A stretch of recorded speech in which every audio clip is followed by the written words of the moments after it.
اعوذ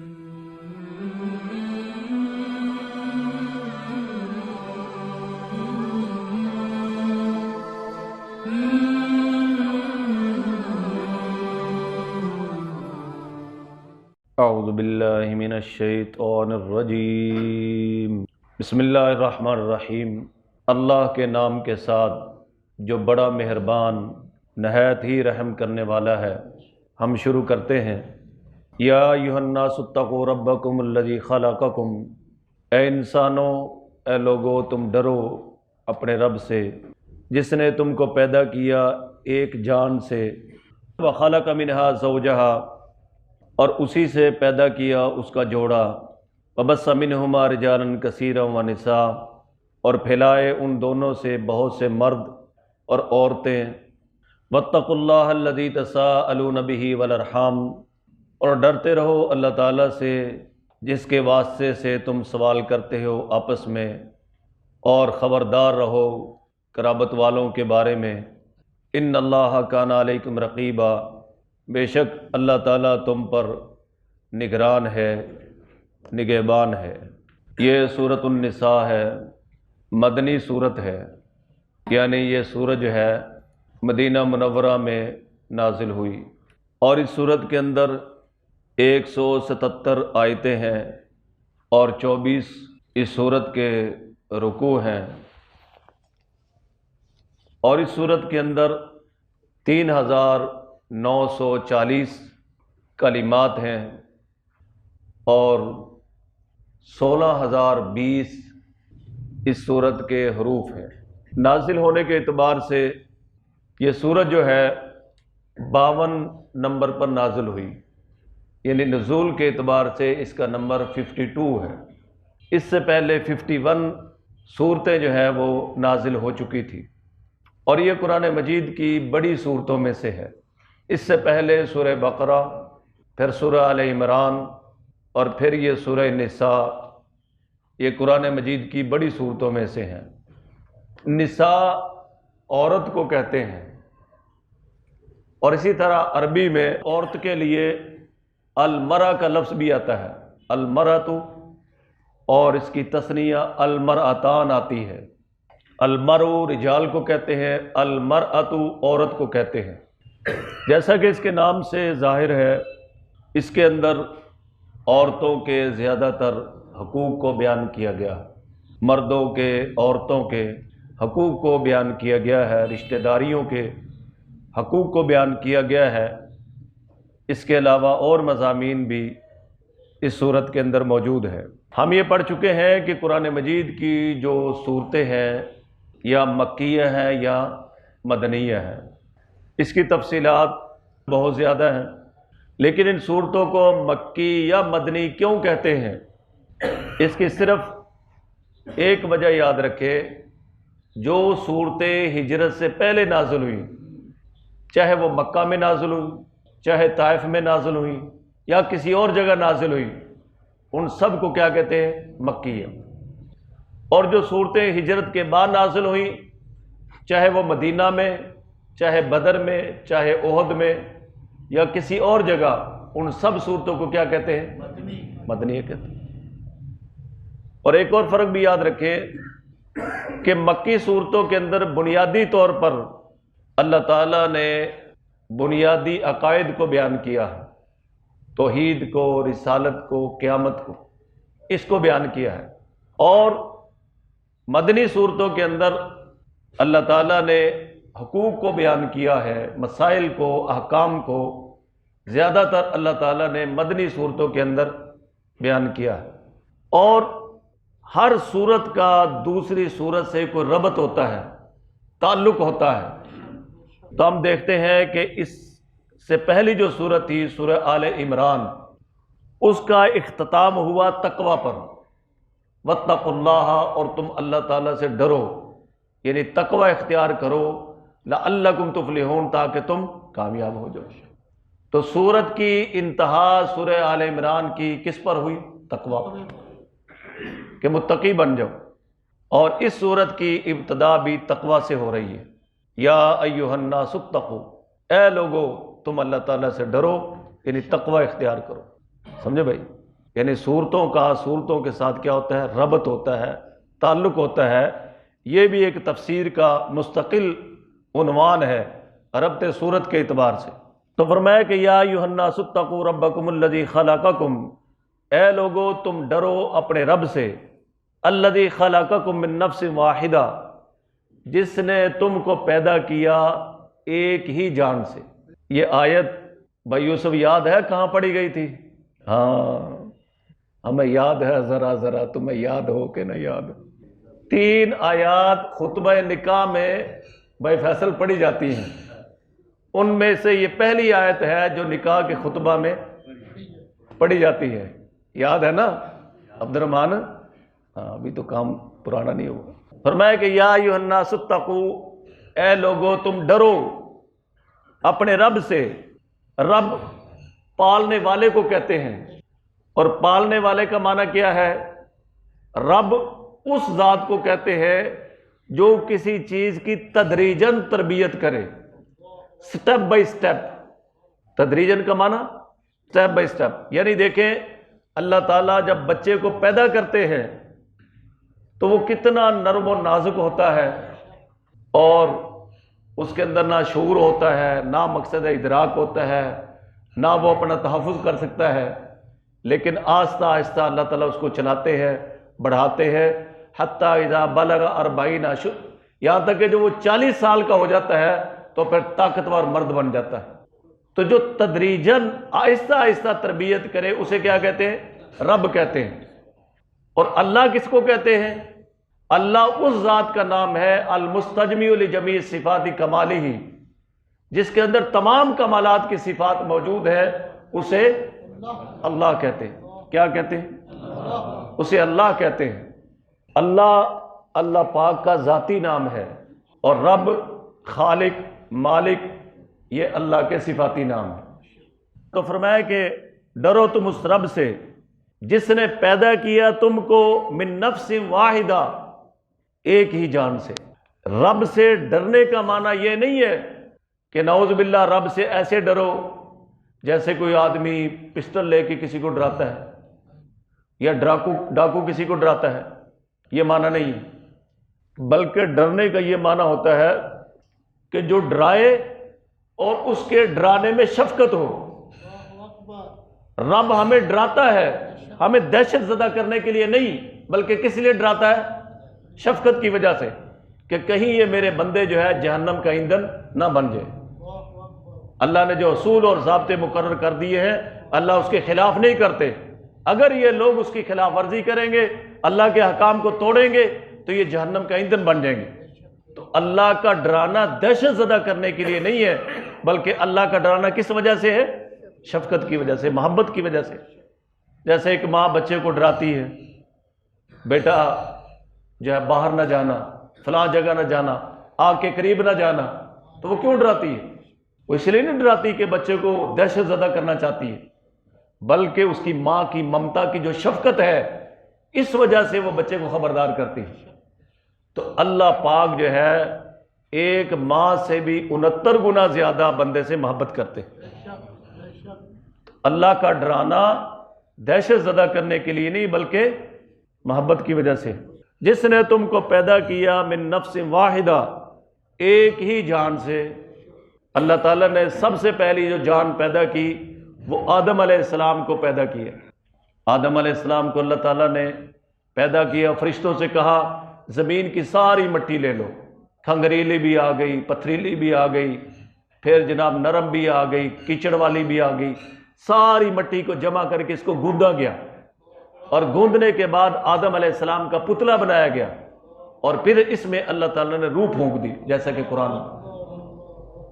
اس لیے ہم دیکھتے ہیں کہ انسانوں میں کہیں نرم ہیں، کہیں سخت ہیں، کہیں جو ہے کالے ہیں، کہیں گورے ہیں، کہیں جو ہے نا، لیکن یہ ساری کی ساری انسانیت اللہ تعالیٰ نے ایک آدمی سے پیدا کی۔ آج آپ دیکھیں اربوں انسان دنیا میں بکھرے ہوئے ہیں، اور یہ کس کی اولاد ہے؟ ایک انسان کی اولاد ہے۔ اسلام کا عقیدہ یہ ہے، یہاں یہ بھی سمجھ لیں، ایک آدمی گزرا ہے ڈارون، اس نے بڑے فلسفے پیش کیے۔ ڈارون کی تھیوری آپ نے پڑھی ہوگی، اس نے کہا جی اصل میں پہلے جمادات بنے، پھر نباتات بنے، پھر حیوانات بنے، پھر باندر بنا، پھر انگریز بنے۔ پہلے جمادات یعنی جس میں حساسیت نہ ہونے کے برابر تھی، پھر اس سے نباتات بنے جن میں حساسیت تھی لیکن کم تھی، پھر آہستہ آہستہ اس سے حیوانات بنے، اور حیوانات سے پھر کیا بنے؟ باندر بنے، پھر اس سے انگریز بنے۔ کیونکہ ہمارا تو یہ عقیدہ نہیں ہے۔ انگریزوں کے ابو کا نام کیا ہے؟ باندر۔ حدیث میں آتا ہے کہ اللہ تعالیٰ نے تمام انسانوں کو اللہ تعالیٰ نے آدم سے پیدا کیا، اور آدم علیہ السلام کو اللہ تعالیٰ نے مٹی سے پیدا کیا۔ بات ختم۔ آسان دین ہمارا، بہت آسان۔ یہ ڈارون کی تھیوری کی طرح الجھو نہیں ہے ہمارے دین میں، عیسائیوں کی طرح تثلیث کا الجھو ہمارے دین میں نہیں ہے۔ توحید پرستی کا دین ہے، سیدھا سادہ دین الحمدللہ۔ جیسے کہتے دو آدمی کھانا کھانے لگے تو ایک نے کہا یار میں زیادہ کھانا چاہتا ہوں، دوسرے سے پوچھا تمہارا باپ کیسے مرا؟ کہتا بس بیمار ہو گیا، پھر آہستہ آہستہ کینسر ہو گیا، پھر شوکت خانم لے گئے، پھر فلاں جگہ لے لے، فلاں جگہ، اتنے میں وہ ساری روٹی کھا گئے۔ اور اس کو بڑا غصہ تھا۔ دوسرے دن اس سے پوچھا کہ تمہارا باپ کیسے مرا؟ غصہ تو تھا اس کو، کہتا بس چھت سے گرا اور گرتے مر گیا۔ سمجھے بھائی؟ تو یہ جو ڈارون کی تھیوریاں ہیں نا، یہ ہمارا دین نہیں ہے۔ اور ایک عجیب بات آپ کو بتاؤں، اللہ تعالیٰ نے قرآن میں فرمایا کہ یہ لوگ جانور ہیں۔ قرآن کہہ رہا ہے یہ جانور ہیں، بلکہ فرمایا کہ جانوروں سے بھی بدتر ہے۔ اور آج یہ خود کہہ رہے ہیں ہم جانور ہیں۔ ہندو کیا کہہ رہے ہیں؟ ہماری بیبے کا نام گائے ہے، اور انگریز کہہ رہے ہیں ہمارے ابو کا نام باندر ہے۔ قرآن کہہ رہے ہیں یہ جانور ہیں، تو یہ خود کہہ رہے ہیں کہ ہم کیا ہیں؟ جانور ہیں۔ ان کو انسانوں سے رشتہ جوڑتے ہوئے جو ہے وہ تکلیف آتی ہے، شرم آتی ہے۔ باندر سے رشتہ جوڑتے ہوئے بڑی تحقیق کی ہے جناب، بڑی تحقیق کے بعد یہ ثابت ہوا ہے کہ انگریز باندروں کے بچے ہیں۔ جاؤ دفع ہو جاؤ۔ قرآن اور حدیث، ہمارا دین اور ہمارا اسلام بالکل سیدھا سادہ اللہ پاک کا دین ہے، دین فطرت ہے، جو دیہاتی کو بھی سمجھ آتا ہے، شہری کو بھی سمجھ آتا ہے، متمدن دنیا کو بھی سمجھ آتا ہے، اور جنگلوں میں رہنے والے انسان کو بھی سمجھ آتا ہے۔ فرمایا کہ اللہ وہ ذات ہے جس نے تم کو پیدا کیا ایک انسان سے، اور اس انسان کا نام کیا ہے؟ آدم علیہ السلام۔ اور ان کی بائیں پسلی سے اللہ تعالیٰ نے حضرت حوا کو پیدا کیا، اور ان کو 20 دفعہ حمل ہوا، 20 دفعہ، اور ہر حمل میں ایک بیٹا ایک بیٹی پیدا ہوئے۔ تو گویا 40 بچے حضرت حوا سے پیدا ہوئے، جس سے یہ آگے پوری انسانیت چلی۔ اور پھر جب سیدنا نوح علیہ السلام کا دور آیا تو پھر یہ ساری انسانیت غرق ہو گئی۔ 80 یا 82 یا 84 افراد کشتی میں سوار ہوئے، وہ بچے، پھر وہ بھی سارے ختم ہو گئے۔ نوح علیہ السلام کے 3 بیٹے بچے، حام، سام اور یافس۔ یہ موجودہ ٹوٹل نسل انسانی نوح علیہ السلام کے 3 بیٹوں سے، سمجھے بھائی؟ تو فرمایا کہ اللہ وہ ذات ہے جس نے تم کو پیدا کیا ایک انسان سے، وَخَلَقَ مِنْهَا زَوْجَهَا، اور اسی سے پیدا کیا اس کا جوڑا۔ تو معلوم ہوا کہ سب سے پہلے جو رشتہ قائم ہوا وہ کون سا تھا؟ میاں بیوی کا۔ اور یاد رکھیں کہ اللہ تعالیٰ نے بیوی کو پسلی سے پیدا کیا ہے، بائیں پسلی سے۔ اور حدیث میں آتا ہے کہ اگر تم اس کو سیدھا کرنا چاہو گے نا، یہ ٹوٹ جائے گی۔ اور اس رشتے کا ٹوٹنا کیا ہے؟ طلاق ہے، یعنی طلاق ہو جائے گی۔ اس لیے عورتوں کو سیدھا کرنے کی ضرورت ہے، خود ہی سیدھے ہو جاؤ۔ اب سارے کو اسی سے پہلے سیدھے ہیں۔ میں مسئلہ بیان کر رہا تھا، میں نے کہا مسئلہ یہ ہے کہ اگر عورت کا خامد سخت ہو نا، اور عورت نے روزہ رکھا ہو، اسے پتہ ہے کہ نمک مرچ کم زیادہ ہو گیا تو خامد غصے ہوگا، تو اس کو اتنی اجازت ہے کہ وہ سالن منہ میں ڈال کے چاک کے جو ہے نا اس کو تھوک دے، اگر خامد سخت ہو۔ تو ایک نمازی کہتا ہے قاری صاحب سختیاں موگیاں نے سختیاں، اور کوئی نہیں سختیاں رہے۔ تو بہرحال بھائی یاد رکھے، عورتوں سے حسن سلوک کرنا چاہیے جب تک یہ دین کے خلاف نہ ہو۔ کوئی کھلی بے حیائی کی طرف یہ نہ چلتی ہوں تو ان سے نرمی کرنی چاہیے۔ ہمارے جو ہے ماحول میں یہ باتیں بھی ہے، تھوڑا سا آدمی بیوی کے ساتھ محبت زیادہ کرے، کہتے ہیں تھلے لگ گیا، وہی وہ اس کی ہے اور یہ اس کا ہے، یہ اس کا لباس ہے، یہ اس کا تھلے ہو کتے ہو تمہیں کیا ٹینشن ہے؟ حضور صلی اللہ علیہ وسلم کی گھریلو زندگی پڑھیں، آقا علیہ السلام گھر کے اندر کیسے زندگی گزارتے تھے۔ ہم نے حضور کی زندگی نہیں پڑھی، اس لیے ہمیں جو ہے نا تھوڑا سا بھی مقصد ہے کہ خامد زیادہ محبت کرے، پھر جناب لوگ تانے شروع کر دیتے ہیں۔ بھائی شکر کرو الحمدللہ میاں بیوی میں اللہ تعالیٰ نے محبت رکھی، تم کیوں جو ہے نا اس میں نفرتیں ڈالنا چاہتے ہو؟ شیطان سب سے زیادہ اپنے اس شتونگڑے پر خوش ہوتا ہے جو میاں بیوی میں علیحدگی کروا دیتا ہے۔ وہ جب تخت بچھاتا ہے نا سمندر پہ، پوچھتا ہے ہاں جی بتاؤ کیا کارروائی ہے؟ کوئی کہتا ہے میں نے یہ جھگڑا کیا، یہ گالیاں دلوائیں، یہ کیا وہ کیا، ٹھیک ہے ٹھیک ہے۔ ایک شتونگڑے سے کہتا تو کچھ نہیں بتا رہا، کہتا میری کوئی کارگزاری نہیں، بتاؤ تو صحیح۔ کہتا میں نے میاں بیوی میں جھگڑا کرایا حتیٰ کہ میں نے طلاق کروا دی۔ شیطان اس کو سینے سے لگاتا ہے کہ کام تو نے کیا۔ اگر میاں بیوی میں ہمارا بیٹا ہے، ہماری بیٹی ہے، اگر میاں بیوی میں ایسی محبتیں پیدا ہوتی ہے تو کیا کہنا چاہیے؟ الحمدللہ۔ عجیب لوگوں کے مزاج ہیں۔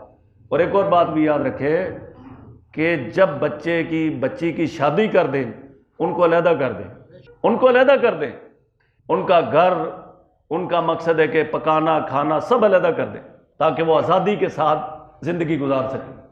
ہم تو سمجھتے ہیں کہ جناب یہ پتہ نہیں کتنا بڑا ثواب ہے، ہم نے جناب سب کو اکٹھا رکھا ہوا ہے، یہ کوئی کرامت نہیں ہے۔ وہ گھٹ گھٹ کے زندگی گزارتے ہیں، وہ کھائیں پیئیں نہائیں دھوئیں، علیحدہ ان کا سیپریٹ جو ہے نظام کریں۔ یہ کوئی دین اور شریعت کا تقاضا نہیں ہے کہ جناب سب کو ایک ہی گھر میں ایک ہی برتنوں میں کھانے کا ہم پابند بنا دیں۔ یہ کوئی دین نہیں ہے، یہ کوئی شریعت نہیں ہے۔ حضور نبی کریم صلی اللہ علیہ وسلم کی تو گھر والیاں ہر ایک کے لیے علیحدہ حجرہ تھا، ہر ایک کے لیے کھانا پینا علیحدہ تھا۔ حضور کی گھر والیوں کو بتا رہا ہوں۔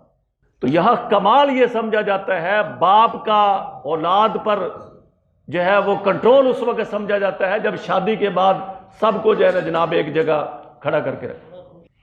یہ دین کا تقاضا نہیں ہے، یہ شریعت کا تقاضا نہیں ہے۔ ماں باپ کی خدمت کرنا بیٹے کی ذمہ داری ہے۔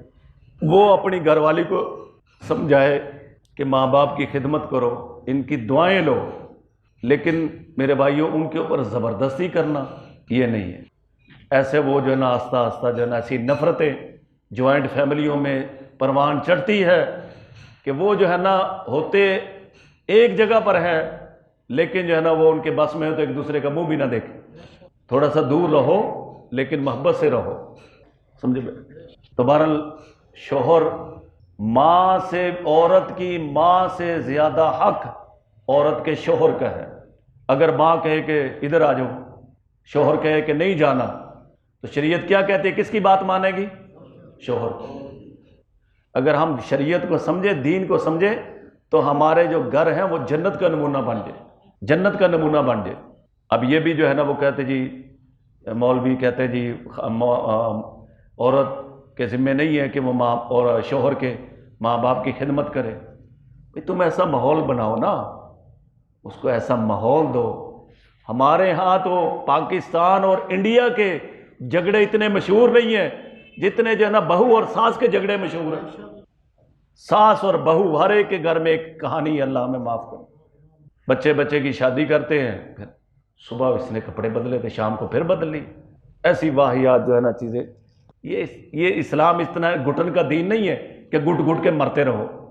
اسلام کہتا ہے یہ زندگی جو ہے نا آزادی کے ساتھ گزارو، شریعت کے دائرے میں رہ کے آزادی کے ساتھ زندگی بسر کرنا ہر انسان کا حق ہے۔ اس پر شریعت نے، دین نے، قرآن نے پابندی نہیں لگائی کہ جناب جو ہے نا وہ اپنے ماں باپ کے ساتھ ہی رہنا ہے، بلکہ ایک خامد کو پابند کیا ہے کہ اگر تم عورت کو علیحدہ گھر دے سکتے ہو، اس کو نان و نفقہ دے سکتے ہو، پھر تمہیں دوسری شادی کی اجازت ہے۔ اگر یہ نہیں کر سکتے تو دوسری شادی نہ کرو۔ شریعت نے اعتدال دیا ہے، میانہ روی کا سبق دیا ہمیں، ایک طرف جھکنے کا سبق نہیں ہے۔ بعض اللہ والے ایسے ہوتے ہیں، یقین کریں، جو لوگ میں دیکھتا ہوں پنچایتوں کے فیصلے کرتے ہیں، بڑے سمجھدار عقل مند ہوتے ہیں، لیکن وہ گھر کے اندر بیلنس نہیں رکھ سکتے۔ کوئی ماں کی طرف جھکا ہوتا ہے، کوئی بیوی کی طرف جھکا ہوتا ہے، کسی کو ماں بد دعائیں دے رہی ہوتی ہے اور کسی کو بیوی بد دعائیں دے رہی ہوتی ہے۔ میں کہتا ہوں کہ جو گھر کے اندر بیلنس رکھ لے نا ماں باپ میں اور بیوی میں، وہ بہت بڑا سمجھدار ہے، بہت بڑا عقل مند ہے۔ بیوی کو بیوی کے حقوق دو اور ماں کو ماں کے حقوق دو، تاکہ دونوں کے سینے، دونوں کے دل جو ہے وہ تمہارے سے ٹھنڈے رہیں۔ فرمایا کہ اللہ وہ ذات ہے جس نے تم کو پیدا کیا ایک جان سے، اور ایک جان کون ہے؟ آدم علیہ السلام۔ وَخَلَقَ مِنْهَا زَوْجَهَا، اور اسی سے پیدا کیا اس کا جوڑا۔ وَبَثَّ مِنْهُمَا رِجَالًا كَثِيرًا وَنِسَاءً، اور پھیلا دیے ان سے بہت سے مرد اور عورتیں۔ وَاتَّقُوا اللَّهَ الَّذِي تَسَاءَلُونَ بِهِ وَالْأَرْحَامَ، اور ڈرتے رہو اللہ سے جس کا واسطہ دے کر تم آپس میں ایک دوسرے سے سوال کرتے ہو۔ والارحام، اور قرابت داری، رشتہ داری کے بارے میں اللہ سے ڈرتے رہو۔ ان اللہ کان علیکم رقیبا، بے شک اللہ تعالیٰ تم پر نگہبان ہے، نگران ہے۔